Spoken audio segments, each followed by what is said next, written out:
Do que a gente lembra quando ouve falar em ditadura militar? Sabemos que foi um período de repressão e tortura, e foram muitas as passeatas e protestos. Alguns até se lembram que houve uma Comissão Nacional da Verdade, mas em geral, muitos brasileiros não conhecem nada além dos nomes de personagens importantes do período. Nos últimos tempos, tem gente falando que a ditadura nem foi tão ruim assim, até chamando de dita branda. E tem coisa ainda pior. Tem gente que comemora o que aconteceu e lamenta que não morreu mais gente.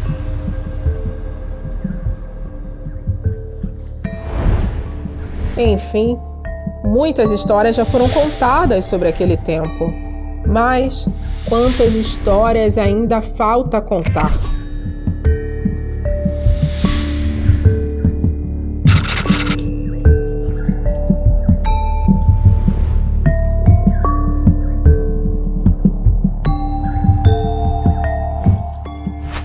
A homossexualidade não é crime no Brasil desde os tempos do Império.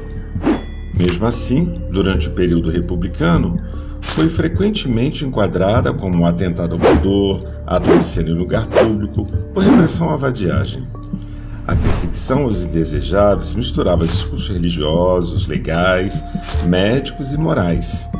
Sendo assim, não é de se estranhar que, antes mesmo do golpe de 1964, os corpos e sexualidades dissidentes já estivessem na mira dos apoiadores da ditadura. As marchas da Família com Deus pela Liberdade pediam a deposição do presidente João Goulart e denunciavam uma suposta ameaça comunista. Mas também defendiam a moral e os bons costumes. Para isso, contavam com a organização de grupos religiosos e conservadores da sociedade. Eles reproduziam o ideal da família nuclear, monogâmica, patriarcal e heterossexual.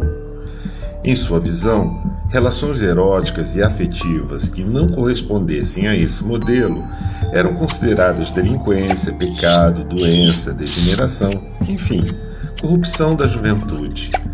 Para os militares, tratava-se de uma estratégia do movimento comunista internacional.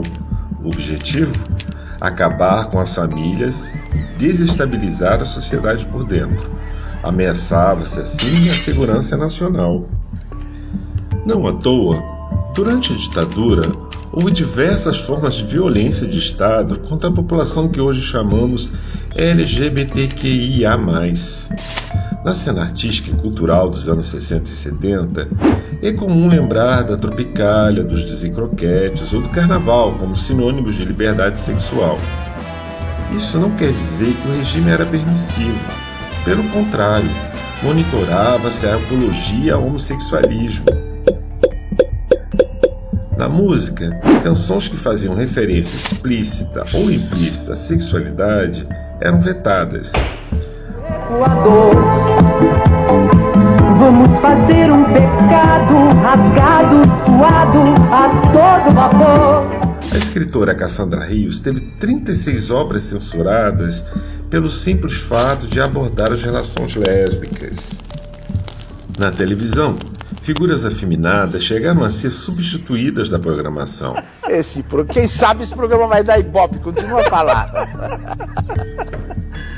Ai, meu Deus do céu, ditadura, que absurdo. É aquilo que eu disse a você, essa maldita intenção que as pessoas que nada são têm de querer ter poder e de mandar nos outros.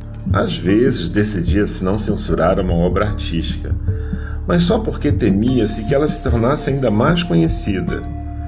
O estigma era tão forte que pessoas eram perseguidas até em seus trabalhos. O motivo?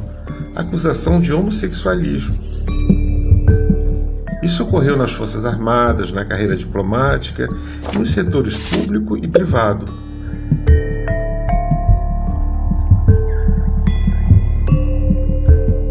O cotidiano dessa população foi afetado com ainda mais violência nas mãos das forças de segurança. Fui espancada 5 vezes. 5 vezes, tomou por surra homofobia. Mesmo. Em São Paulo, o delegado José Wilson Riquetti ficou conhecido pela truculência contra as travestis. Elas eram alvos de batidas, constrangimentos, extorsões e prisões arbitrárias. Boates, bares, espaços de pegação e sociabilidade cresciam, mas conviviam com a repressão do Estado nos lugares públicos. A polícia daqui detestando muitos outros. A polícia pegando os travestis aqui pra bater, põe o dinheiro da gente e tudo, entende? Enquanto isso, nas prisões, as torturas e humilhações se baseavam nos estereótipos sobre a masculinidade. Por exemplo, na ideia de que o homem não podia sentir dor ou chorar.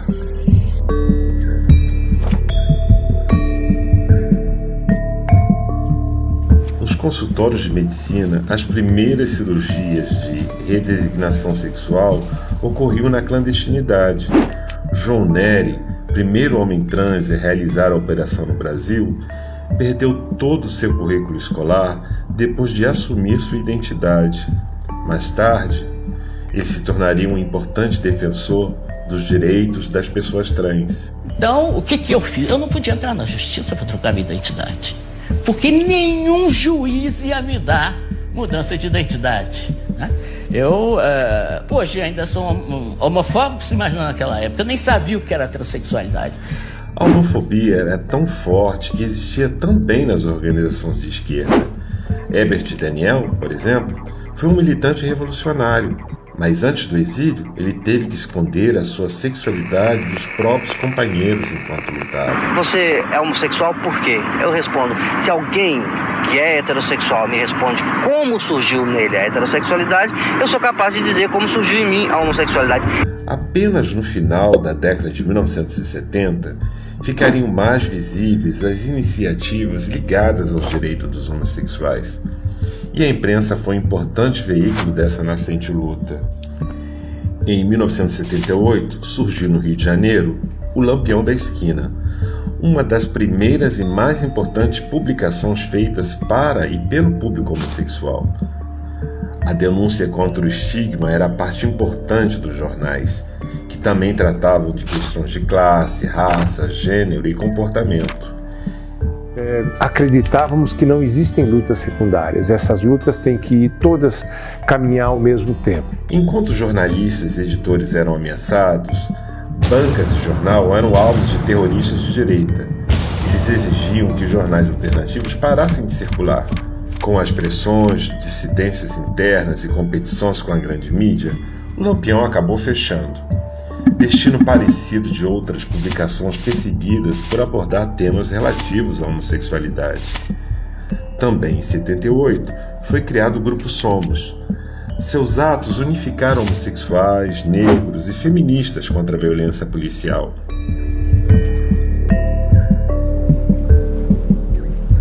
Também se destacou o Grupo de Ação Lésbica Feminista, que reivindicava seu lugar próprio tanto no feminismo quanto no movimento homossexual. A imprensa lésbica também surgiria nesse momento para afirmar sua identidade. Era o início de uma luta que traria grandes conquistas. Meu nome é Hércules Quintanilha. Essa história que acabei de contar é também a minha história. Eu sou gay e vivi durante a ditadura. Naquela época a gente se chamava de entendido. Enquanto eu entendia a minha sexualidade, também via a repressão nas ruas e muita hipocrisia. Cheguei a ser detido e humilhado por expressar meus desejos em público. Assim como eu, existem muitas outras pessoas, incontáveis. Com os avanços do período democrático, sabemos que a homossexualidade não é doença, nem crime, nem pecado. Mas isso não impede retrocessos e novas ameaças conservadoras.